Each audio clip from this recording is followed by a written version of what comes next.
Hey guys, it's Dr. Childs. Today I want to talk about PCOS and hair loss and how to stop and prevent this from occurring if you have PCOS. And we're going to do that by discussing hormone balance, because that's really what I think it boils down to. There's some other factors as well, such as nutrients and such, but we'll be talking about all of these things. So if you are somebody who is suffering from PCOS and hair loss, this is definitely the information that this information should be helpful to you. So let's jump in here right away, and we'll talk about what really causes hair loss in PCOS. And I pose that as a question because there really isn't just one cause of hair loss among any individual. By the way, this applies to everyone, but especially within PCOS. And if we put in the back of our head that hair loss is probably a symptom of some other issue, then we can start to figure out what is causing it. And we know, and hopefully you know, that PCOS is really a hormone or endocrine disorder, right? And so what that means is PCOS, the symptoms associated with PCOS, are manifestations of that hormone imbalance, and usually there's several of them.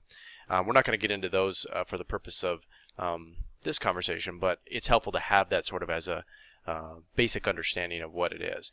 So let's talk about some of the types of hair loss that can occur among patients with PCOS. And just realize in the back of your head that you may have one or more of these. So it's not just like you have one or and then you don't have to worry about any others. You might have a combination of both of these things. And in that way, it can be very difficult to discern what is actually going on, and understanding the exact cause is important because that affects your treatment, obviously. So that's why we care. So the first one is female pattern hair loss, usually abbreviated Pfp Hl. Okay, and this is a very, very, very standard sort of run-of-the-mill type of hair loss that women get. And so it's so common, in fact, that up to about 40% of women will have some element of this type of hair loss by the time they reach 50. And the incidence only goes up from there. And so the incidence means the amount of people that have the issue. So, and what may sound crazy is that we really don't know what causes this hair loss, okay? And I say we like, referring to the general scientific consensus, researchers and so on, physicians, etc., dermatologists, but we have some ideas. And so this type of hair loss falls into the androgenetic alopecia subgroup, and so it's part of that. And so it does appear that there's some sort of genetic component to this type of hair loss, in which there may be some sensitivities to the hair follicles and so on and so forth, but we're not really sure. But what we do know is that there is an increased incidence of this type of hair loss among women who have PCOS. All right, and we'll talk about some of the treatments a little bit, but I'm just giving you the general information here. So how do you know if you have Pfp Hl? And so generally you can discern what type of hair loss issue you have based off of the distribution of hair loss that occurs on your head. And so I've included an image here which goes over exactly how this looks like. So this is grade 1, grade 2, grade 3. There's actually grade 4 and grade 5. I didn't feel the need to include those because they're just more severe than what you see on the right over here. So you can see it has a characteristic Christmas tree-like pattern, so you can kind of see that, you know, these lines would be equivalent to the Christmas tree and so on. That's just sort of how people describe it. It doesn't exactly look like that, but hopefully you understand what I'm talking about here. But anyway, generally what happens is it starts, you're shedding some hair, and then it gets worse, and then the crown of your head starts to become more visible. Hair loss continues, and it gets worse and worse and worse, etc. And we do know that estrogen probably plays a role in this type of hair loss, simply because it tends to increase after menopause. So if you understand what menopause is, and that is essentially ovarian failure in which progesterone and estrogen levels drop dramatically, you can sort of make the connection that estrogen probably is playing some role in there, as is, I believe, or as are the androgens in your body. So we're going to talk about that in just a minute here.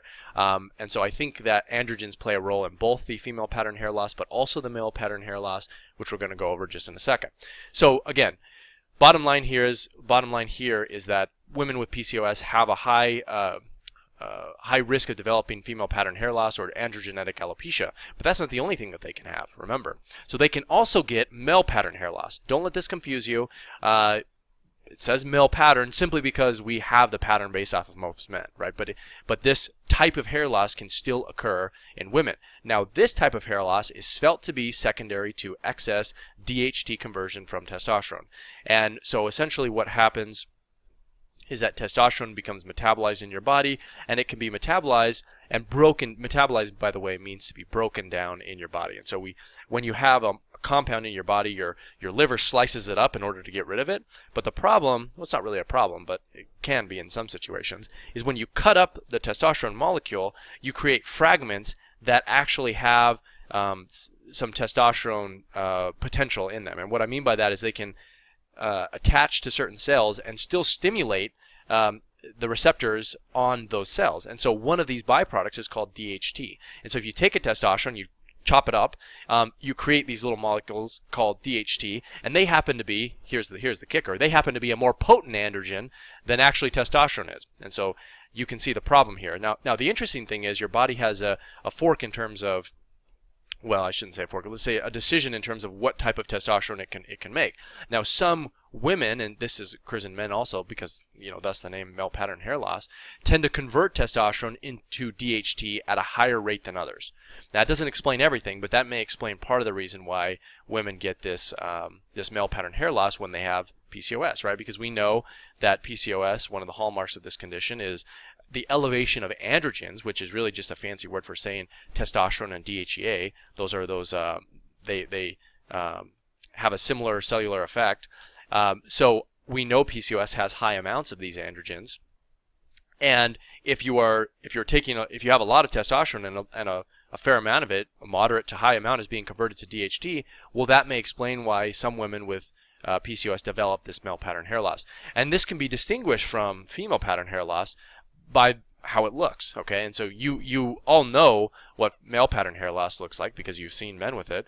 Basically, it starts with the receding hairline, and then you develop the bald spot, at the top of the head. And so women can develop that as well. All right, but that's, again, this is two of potentially four issues that can cause hair loss. The third is chronic telogen effluvium, and what this refers to is a diffuse loss of hair across the entire head.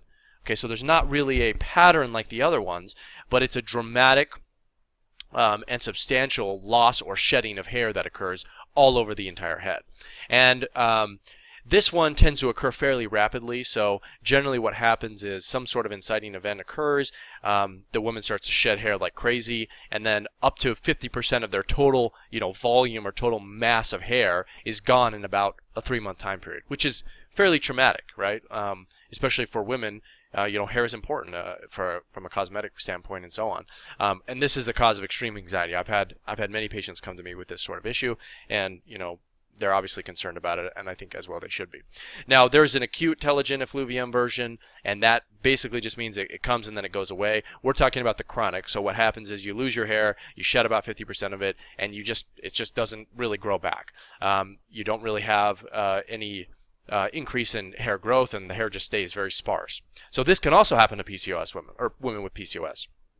Then the last one, we won't talk about this one too much because it makes a lot of sense, is hormone-induced hair loss. So, hopefully you understand that all of your hormones, well, I shouldn't say all, but several of your hormones, especially thyroid hormone and the estrogen-progesterone ratio, can impact your hair. And so you know this intuitively if you think about it. So if you've ever been pregnant before, you know what happens to your hair. It usually grows thicker, and then when you have your baby, and in the postpartum period, you start to have a lot of shedding, and it starts to get thinner. And you'll notice when you're pregnant, estrogen tends to make the hair more shiny and thick and full. It can even change sort of the characteristics of it, if it's wavy or curly, and so on and so forth. And thyroid can do the same thing. And so it shouldn't be alarming to you to realize that any hormone imbalances can cause changes to your hair. Okay, but here's where it can get confusing. As a woman with PCOS, you may have one or all of these, okay? And so that's why you have to understand them, because generally hair loss is, how should I say, not taken as a serious symptom when physicians are confronted with it. And it makes sense because there's, more potentially life-threatening issues that could, take their time up, but it doesn't mean that it should be ignored, because it's a symptom that has an impact, and I would say a significant impact, on the overall quality of life of the woman who's dealing with the issue. And I think even for men too. I've had men come in that are really, concerned about their hair loss, and they'll do whatever it takes. So anyway,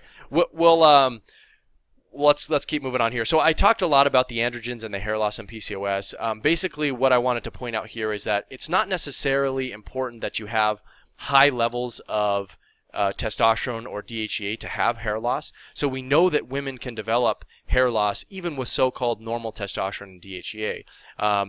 And so you have to do a couple things here. First of all, you need to break down the testosterone when you order it in your lab. So you want to look at your total and your free testosterone.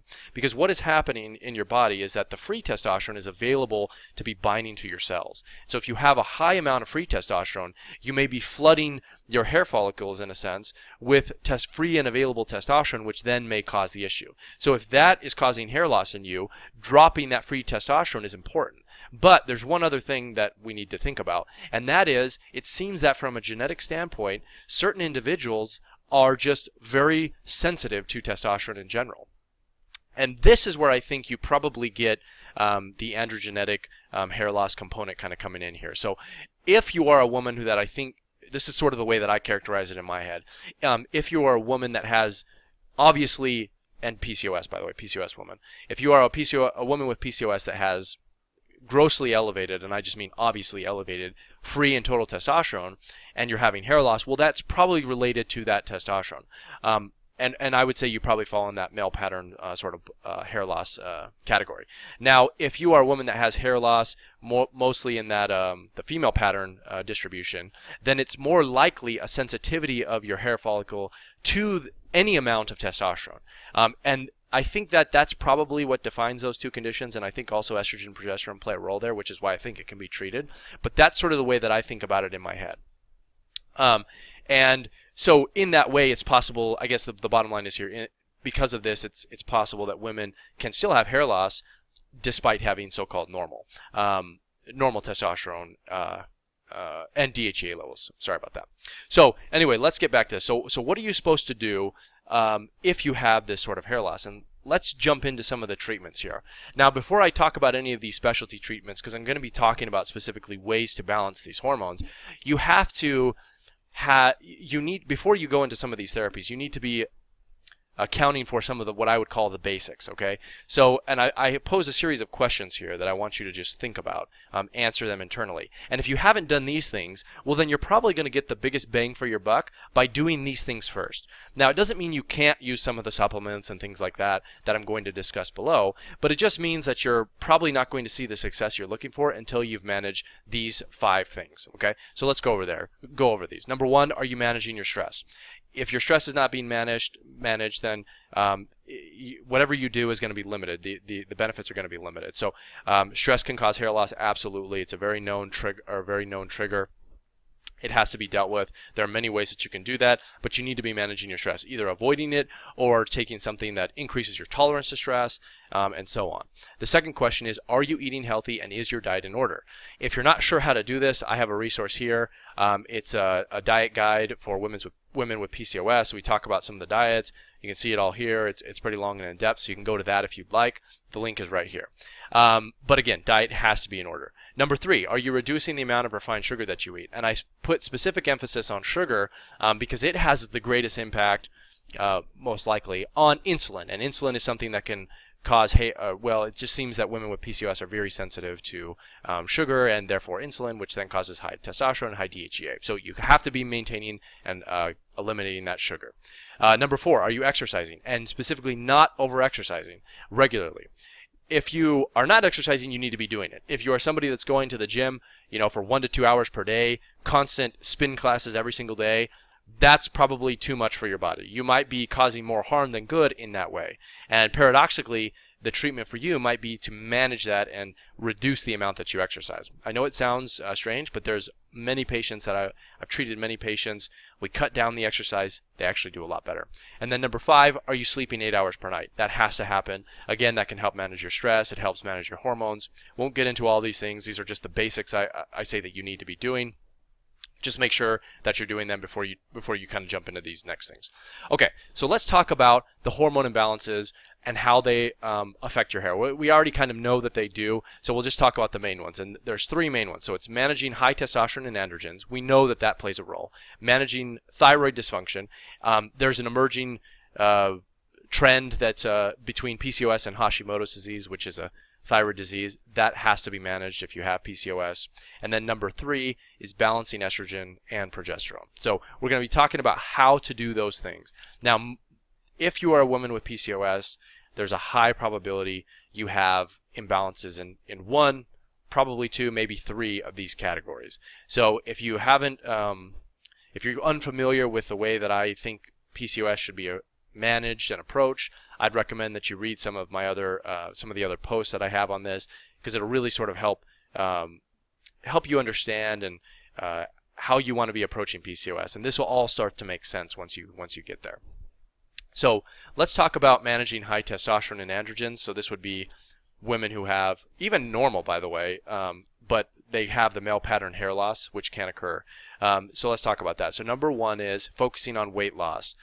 So losing weight will help balance these hormones probably more than anything else. Now I understand telling you just to lose weight is not necessarily an easy thing. I get that, but what I want to point out here is that you may be in a situation where your excess weight is causing imbalances that are causing hair loss. And it's not like you can do anything to fix the hair loss until you lose the weight, because that's just how it goes. So think about that in the back of your head. That doesn't mean to go on the HCG diet or anything like that, or some crazy diet, but it does mean that you need to be thinking about weight loss. Again, I have lots of resources on how to lose weight if you have PCOS. In fact, I should have included a link here, but whatever. There it is. I do have a blog post on that on my website that you can look at, which will help you with this one if you have issues with it. Second thing is to reduce or reverse insulin resistance if present. The reason for that is simple. Insulin resistance is one of the triggers of high testosterone and high androgen. And so we know, and you know, that insulin resistance and blood sugar play a very important and critical role in developing some of the symptoms of PCOS. So that's got to be treated. You can do that with supplementation, dietary intervention, intermittent fasting, so on and so forth. Lots of ways to do it. Third is you can focus on using supplements. These are specific to testosterone and DHEA, by the way, such as saw palmetto and zinc. Now, what these do is they can help you reduce the conversion of testosterone into DHT. And so, if you are somebody that has high free testosterone or anything like that, taking saw palmetto and zinc may be a benefit to you. And the way that it would help with your hair loss is because it would be reducing those androgens, which would then potentially reduce your hair loss. That's kind of how it works. So you can also consider the use of GLP-1 agonists, and these can be very effective with weight loss. I've got some links there that you can look at. The bottom line here is that there are some women with PCOS who just respond incredibly well to this class of medications. I won't talk more about it because I have other videos on it, but they just do very well. The next thing is you can focus on weight training to increase your muscle mass, which will again come back up to reducing your insulin resistance. So notice specifically I say weight training here. I'm not necessarily talking about spin or high intensity interval training. I'm talking about building up lean muscle mass. This is the thing that you want to be doing because of its implications on your other hormones. So if you're not already, add that. Don't worry about bulking up or anything like that.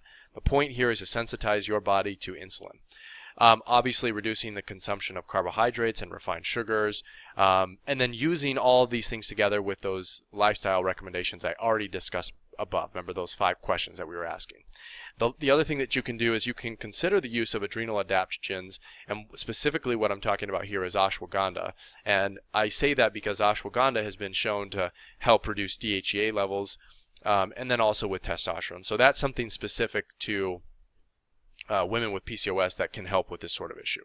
So again, lots of stuff here. Each of these can have its own blog post. I realize that, but I just want to sort of give you this knowledge, this information that you have, so you can have it. So the next thing is managing thyroid dysfunction. So again, this is another, I would say, probably, what's the word I'm looking for?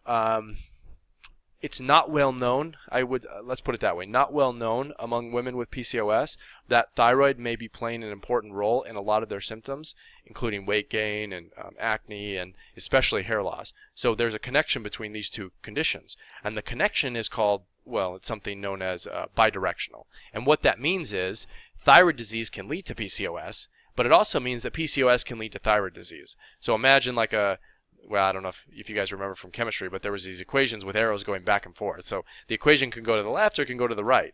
And that's the same way you want to think about thyroid disease and PCOS. So one can cause the other, and the other can go right back and cause it as well.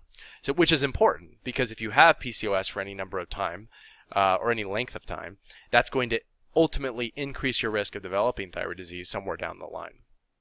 And this is not something that I think many people are aware of or even necessarily looking for, which gives it which means that it's very important, because it might be something that you have missed, right, in your treatment. And so this is why I really want to spend a little bit of time talking about it. So make sure, if this is unfamiliar to you, you can read some of the studies that I wrote, or you can read some of my blog posts that go over this. But essentially what you want to do if you have thyroid disease is increase your T3. If you increase your T3, then you will do a lot in terms of thyroid function in the body, and that will probably be the biggest and most effective thing that you can do to reverse the hair loss if it's caused from thyroid disease, which could be caused from PCOS. So again, focus on therapies which improve your total and free T3. I've got some information on how to do that here. Supplementation can be effective for improving thyroid, especially using combinations of zinc, selenium, and iodine. So I have some recommendations for supplements which can do that. If you haven't already and you're not sure if there's a connection between your PCOS and thyroid disease, definitely learn and understand more about what a complete thyroid lab panel looks like. If you understand what this panel looks like, then you can firsthand determine if you have thyroid disease or not. And then the other thing you really want to make sure you do, and this is going to sound crazy, but even when doctors do check your thyroid, they may not actually be checking to see if you have Hashimoto's thyroiditis, which is an autoimmune disease of the thyroid gland. And this is important because PCOS tends to cause Hashimoto. So what your doctor might do, or could do, is you go in and you say, hey, I've got PCOS, I want to be checked for thyroid. So they order the TSH and they say, no, your thyroid's fine. But they missed the diagnosis because they never actually ordered the antibody levels. So you have to make sure you're ordering the anti-TPO antibodies and thyroglobulin antibodies, because that's the way that you can diagnose the Hashimoto's. Okay, so that's thyroid sort of in a nutshell. The third sort of set of hormones that you want to be consider balancing would be estrogen and progesterone. And much like testosterone, pretty much every woman with PCOS is going to have some issue with this ratio of estrogen to progesterone. And so usually what happens is you have high estrogen and you usually have low progesterone, and this split between the two, the wider the gap is, the more robust your symptoms are. Okay, and so you want to be looking at that. So generally, like I said, you can focus on certain things with the goal and the intent of reducing estrogen and increasing progesterone. So hopefully that's making sense. One of the first things that you can do is increase your consumption of brassica vegetables, and these naturally help regulate and metabolize estrogen in your body. They contain something called DIM and indole 3-carbinol. Now, what you can do, though, is you can also consider supplementing with those things. So if you consume brassica vegetables, there's some natural amount of DIM and indole 3-carbinol, or indole 3-carbinol, and then it gets broken down into DIM, but whatever. That's not really necessary for this conversation, but you can naturally get those ingredients through these brassica vegetables. But I tend to find better success when you also supplement with these sort of things. So DIM, indole 3-carbinol, and then calcium D-glucarate. These can all help estrogen metabolism. So with the goal of driving estrogen down, getting the potent estrogens out of your body, and normalizing and regulating that ratio. The other thing that you can do is consider the use of bioidentical progesterone. Again, I've got a lot of information on how to do that. Another effective tool is actually losing weight. So losing weight can help reduce estrogen. The more fat cells you have in your body, the more effective your body is at converting androgens into testosterone, or into estrogen. So imagine a scenario in which you are a woman with PCOS. Let's say you're 20 or 30 pounds overweight. You have high androgens, and you have high estrogen. So what your body is going to be doing is, with that extra weight, the extra fat cells you have, it's going to be taking the excess androgens you have and converting it into even more estrogen. So you have this very vicious cycle that can occur in women with PCOS in that way. Obviously, avoid exposure to endocrine disrupting chemicals, which can stimulate these estrogen receptors and cause a lot of issues. Avoiding birth control medications and synthetic progesterone is also helpful. These can interfere with the normal hypothalamic pituitary function and cause a lot of issues as well. And then, of course, I think it's also worth considering evaluation and treatment for something called progesterone resistance. Basically, what happens is your cells become more resistant to the effects of progesterone, but it can be treated by flooding those receptors with more progesterone. So you can read more about all this stuff here. I have a lot of information that you can look at, but the whole goal here is to balance those hormones to optimize the amount of hair that you have. It's not taking some medication or anything like that, although we will talk about that in a minute. So doing these steps alone, along with the 5 questions I asked you previously, will go a long way to improving your hair. Now, there's another really, really important thing that we need to talk about, and that is optimizing base nutrients in your body that play an important role in the hair cycle. The most important of these, I think, would be ferritin, which is a marker of iron in your body. So we know that women who have female pattern hair loss have ferritins which are on average lower than women who would be considered normal, healthy controls. Now, I also told you previously that women with PCOS have a higher risk of developing female pattern hair loss. So you sort of have this important connection between ferritin, PCOS, and then the female pattern hair loss. Now, ferritin is interesting in that it's a surrogate marker for iron stores in the body. It's very effective for diagnosing this condition at low levels, but it's very possible to have low ferritin as a nutrient, or just having low ferritin, but having normal iron and not having anemia. So you have to differentiate between the two conditions. So because of this, it's best for you to look at the ferritin level, obviously check the iron and look at these other factors, but treat ferritin if it's lower, even if it's low normal, with the goal of getting it to at least the 60 to 70 microgram per liter range. So I talk about, I show you links that discuss here the importance of having it at that level, because that's what's probably best for hair growth. There's several studies that show that. It doesn't mean that will necessarily be all you need to regrow your hair, but it does mean that in terms of checking things off and making sure nutrients are in order, this is one of those things that you want to have. Now, I will tell you also that if you are doing everything else right and you have low ferritin, that's going to be one thing that really will hold you back. It will make it so even these other therapies that you're doing are not as effective as they could be. So again, ferritin is a huge one. I have links that talk about exactly how to test for it, how to be treated for it, how to use iron safely and effectively, and so on and so forth. So just make sure you look at those. There are more nutrients than just iron as well, though. So there's specifically some nutrients and trace minerals which play an important role in the hair regrowth cycle. And so I make mention of these here. So zinc, selenium, biotin, choline, silicon, these all play important roles in hair regulation. So make sure, I usually think these are contained in most hair, skin, and nail vitamins. It doesn't hurt to take these for a couple months just to replete those stores, because it can be difficult to test for some of these. But generally what I'll say is replete the ferritin, make sure the iron is in order, make sure all of those other supplements are in order as well, these nutrients, while you're working on everything else, because that will give you the biggest bang for the buck. You can see my preferred hair, skin, and nails vitamin here. If you want, you can go over there. So the next step is the potential use of certain medications. Now, medications they definitely have their place in being used to treat hair loss, but I don't think you should rely heavily on them. And here's why. Because generally, when you use a medication, whatever benefit you obtain, that benefit is going to be lost once you stop using the medication. So in that way, it's not a very permanent solution.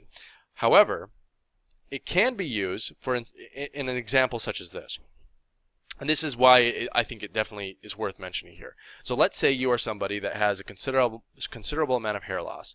You're shedding a lot, your hair's, you're losing a lot of hair, and this hair loss is causing considerable anxiety or social distress. So you don't want to leave the house, you may be depressed, you're anxious about how you look, all of these things. And this is, this does happen.